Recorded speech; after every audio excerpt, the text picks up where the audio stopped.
everybody. Welcome to the 5th episode of Media Birdseye.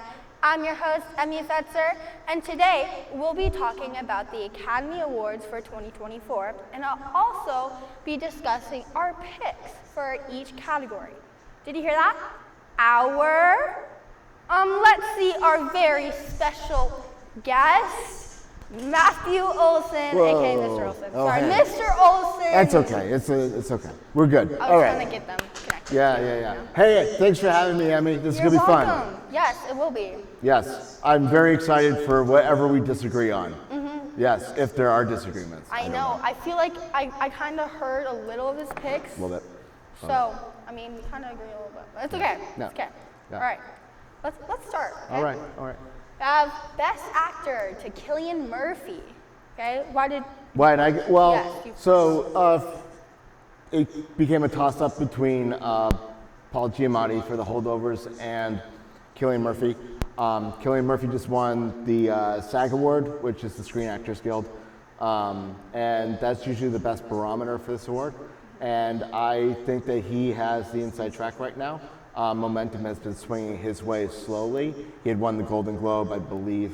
Giamatti won the Golden Globe. Did he win the SAG? Yeah, he won SAG, but he won a couple early on that made it a toss-up between the two of them.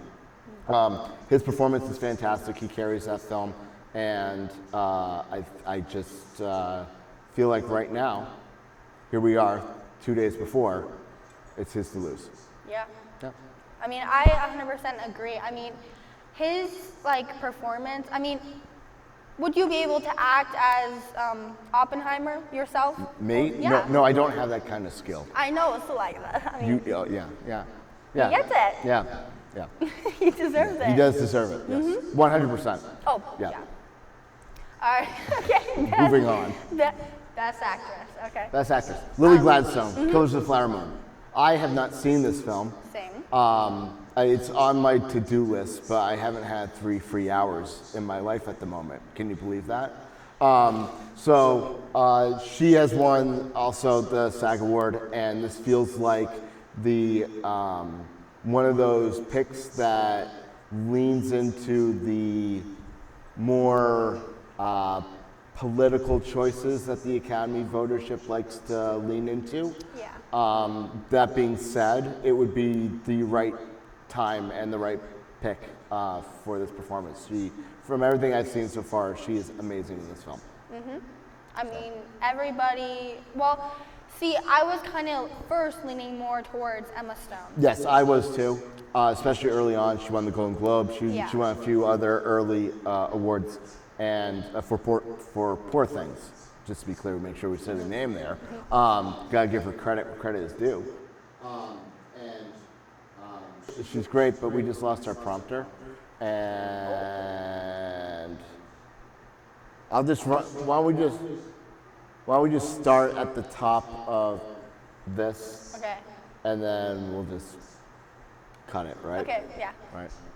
Oops. Go. Okay.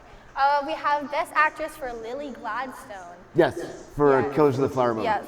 I've not seen this film. I haven't had 3 free hours yet. But by all accounts, she won the SAG Award. She's picked up some other recent awards along the way that lean into this decision for me. She didn't win the BAFTA. I believe Emma Stone won the BAFTA.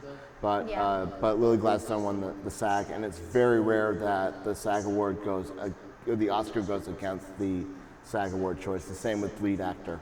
So at first, I think we talked about this. I thought Emma Stone was going to win it, but I do believe this is the right choice that the Academy voters like to pick, and it's somewhat political. But For sure. I mean, if I'm being honest, I haven't seen really much of her performances, so I mostly went off of the SAG Awards, with my choice. Yeah, I've seen quite a few clips and obviously all the trailers, and she is a standout this year for sure. Yeah. All All right. What's next? Best supporting actor. And this is easy. It doesn't get easier than this one. The man has won every single award along the way. If Downey lost this would be the crime of the century. Oh, for sure. For sure. And there's no doubt in my mind that friend of the pod and soon to be best supporting actor Robert Downey Jr. wins.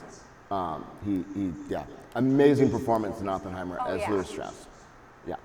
I mean, yeah, like What more do you say? say? One more. There's nothing more to say. Yeah. Yep. If he doesn't win, I know so many people will be like, It would be truly shocking. yeah. I don't see anybody sneaking up on him on this one. Like, it doesn't make any justifiable sense. He has done everything right in throughout this whole award season to make it clear to the Academy that he is the right choice. He has been humble, he has been funny, he has been self-deprecating, he has enjoyed every second of this journey that he's on. He's recognized his past and his present, and he also is 100% worthy of this award. He is brilliant in this film. Yeah. It's a wonderfully understated performance from him. So, yeah. Okay, best supporting actress. So, Davine Joy Randolph. yeah, I don't know this one. Gotta be honest. I went off, like what you said before with lead actress, I went with what the ties have been telling us. I don't think she's lost any awards this year either. So again, if there's an upset, nobody sees it. Yeah. So, but that's how upsets work, I guess. Because I didn't watch The Holdovers. She's in The Holdovers. And, like, I only saw one clip of her in the trailer, so I couldn't really get anything off of it. Yeah. But, yeah, going along with the awards that she consistently has won. Yep. Yeah. Yep. Also, her outfits, they're good. Oh, okay. I have not been paying attention to that part of the award season this year. I'll confess. I usually miss the red carpets. Okay. Oops. So boring, so boring. All right, best picture. I mean, It's easy. it's very, very Yeah. easy. Oppenheimer. Yep. I mean, it was so good. Yep. Yeah. I mean, there's not much more to add to it. It's one, like Downey, across the board. I don't think it's lost Best Picture in any category or Best Film in any of the awards this year. Chuck Roven, Emma Thomas, and Christopher Nolan should win for Best Picture. It's for those of you who have not seen it, you should see it. It is the quintessential Hollywood epic.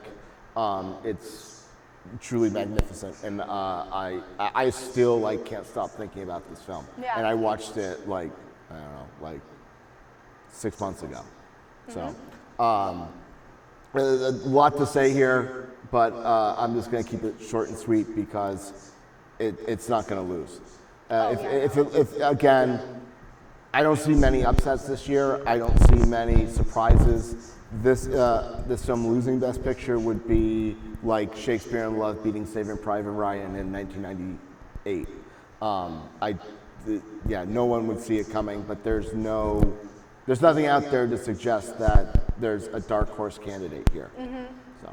Yeah, it has best cinematography. Okay, it goes along with, Oppenheimer. Yeah, the Hoyte van Hoytema is fantastic. As a cinema purist myself, expert, we make a graphic for that? No, we can't. Okay. We don't have the budget for that? You don't have the budget for that, Emmy? We're working on it. Okay. I'm going to have to talk to your producer about this. Okay. So, best cinematography comes down to the camera and the usage of the camera.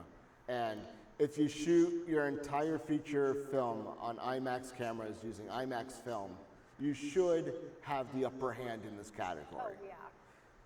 That's just my opinion. I've been wrong before. I'll be wrong again. I'm not going to be wrong on this. No. This film is epic and sweeping in its size and its scope. The way that they were clever with their usage of lenses and just creating this epic expanse of not just Los Alamos, but their characters' faces. You're using every inch of the screen, and it is just a beautiful film. Yeah, somehow they still made it work. I mean, Yep. like, I heard about this, but like, the camera was like so clear that they could see like all the pores Yeah. and stuff like that. Yeah, yeah. That's the lens choice, using the IMAX cameras and using the IMAX cameras for close-ups. So like that helps, bring it all to life. Yeah. It's great. I could not be behind that camera. Oh, No. You're right there. Yeah. Right there. All right, and then best original song. Billie Eilish, she's gonna win. Oh, okay. Yes.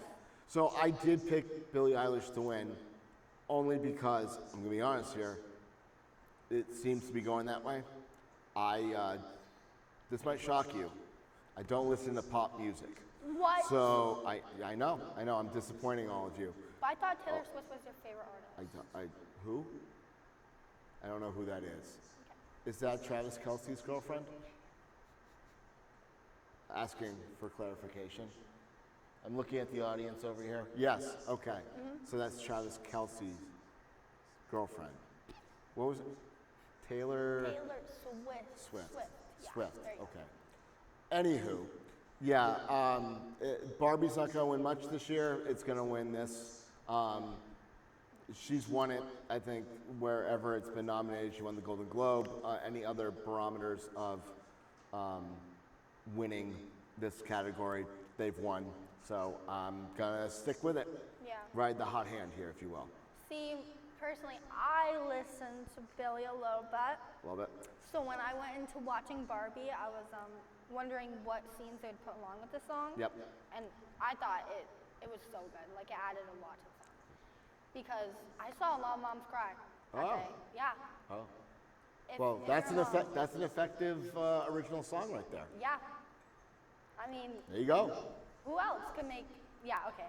Anyways. Bruce Springsteen, John Mayer. These are all talented other artists that could make you cry. Don Henley.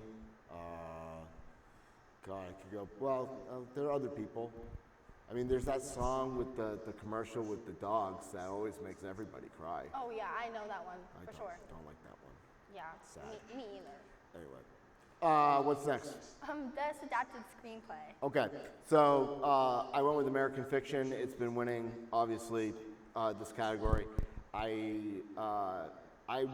My heart was in Oppenheimer to win this category, but it doesn't appear it's going to happen that way. Yeah. Oppenheimer's also an adaptation of a book, but I wouldn't be shocked if it did. But right now, judging by how the dominoes have fallen, if you will, it feels as though that American Fiction has the hot hand on this one. See, yeah, I didn't know much about this film, but I did watch the trailer, and I was drawn in. It was funny. Yep. It looked like it was a good plot. Yep. And it just, yeah, Everything you just said, I agree with, because Yeah. I also have not seen this film yet. Oh, yep. It's on our to-do list. It is. Don't worry. It is. It is. As soon as I find 2 free hours. Yep. Yep. Best original screenplay. So I went with Anatomy of a Fall. This is about it's got something to do with like some sort of murder mystery thing that's kind of thrilling. I have not seen this one. I don't even know where to find it. I haven't. Yeah. It might where. Anyway, I can't read the credits on the bottom of this, but I went with Anatomy of a Fall. It's won consistently in this category. It's the only real original one that stood out to me. The Holdovers, like you picked, could win. It's an Alexander Payne script. It has all the hallmarks of a traditional win here, but I just didn't feel like it had the momentum, and I don't know if it has the wherewithal to get over. I don't know what the writers decided. I think the Writers Guild's picked Oppenheimer in this in the screenwriting categories, but I don't remember. I'd have to look into that. Yeah, see, I didn't watch either of them, if I'm being honest. And I didn't know anything about Anatomy of a Fall, and I kind of heard more about the holdovers. And so that's why I kind of went with it. I didn't go along with like the Anatomy of a Fall winning, but I just, wait, before you say anything, the holdovers kind of brought my childhood back. Even though it's like kind of like a 70s type show, it reminded me of like when I put in like the Blu-ray and I would hear like the Disney voice go over. Oh. It felt like that in the Okay. trailer. Okay. So I was like, ooh, That's fair. I like this. Okay. Yeah. We'll see. Yeah, I like the emotional connection to a film. I think that's fascinating. thank you. I think that's great. Best director. Easy. Yeah, I mean, Again, like Downey, he is swept. Like hasn't No. missed at all. undefeated Yes. in this category. He won the DGA, the Directors Guild, so that's the best barometer. The last time the person who won the best director at the Directors Guild and didn't win the Oscar, I believe, was Ben Affleck for Argo, and that's a ways back. Yeah, I believe that was the last time that didn't happen. But I could be wrong on that because I know he won Best Picture. I don't remember I don't remember if he won Best Director or not. This is everything that Chris Nolan's career has been building towards. I can't tell you how much I love this film. It's a masterpiece. It's classic Hollywood epic at its finest. We're rooting for Chris Nolan here today. Yeah, I mean, you took everything. Yeah, sorry. that I was gonna say. So. Okay. Yeah. No, that's okay. Yeah. Friend of the pod too. So Oh. yeah, there we go. He has connection. Well, we met once. He won't remember me, but whatever. Yes. I went with Maestro, which is going to be an interesting pick. It's a dark horse in this category. Your choice, I could see winning easily. Yeah. Yeah, it'll be.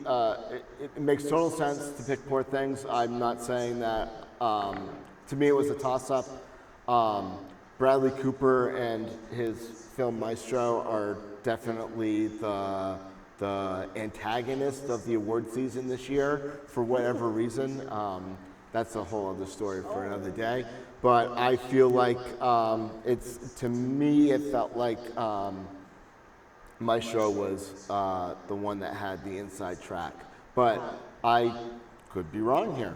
It could be Poor Things. I don't know. I just heard more about Poor Things. Yep. And especially with like I don't know. I like Emma Stone.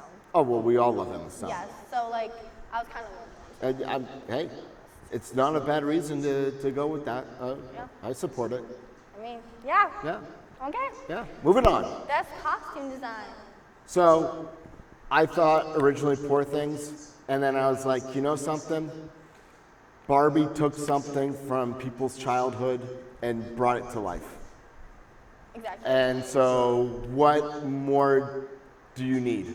Yeah. It's not a period piece. It's not like something that, like Oppenheimer's being a period piece. Even Poor Things, it's not a period piece, but it is a period piece because it takes place in its own like fictional era, but it's got a Victorian twist to it.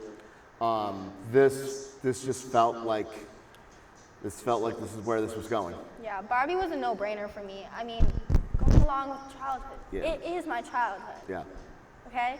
So. not mine. So, yeah. Well, he missed out. I did.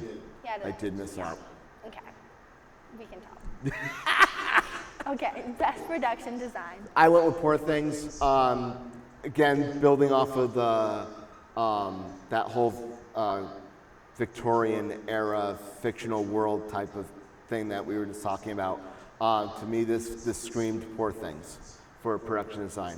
Those set designs and the way that this fictional world is or was created in this film gave it the upper hand for me. That being Okay. said, you could probably say the exact same thing about Barbie right back to me if Yeah. you wanted to, I'm guessing. Going along with my childhood, okay?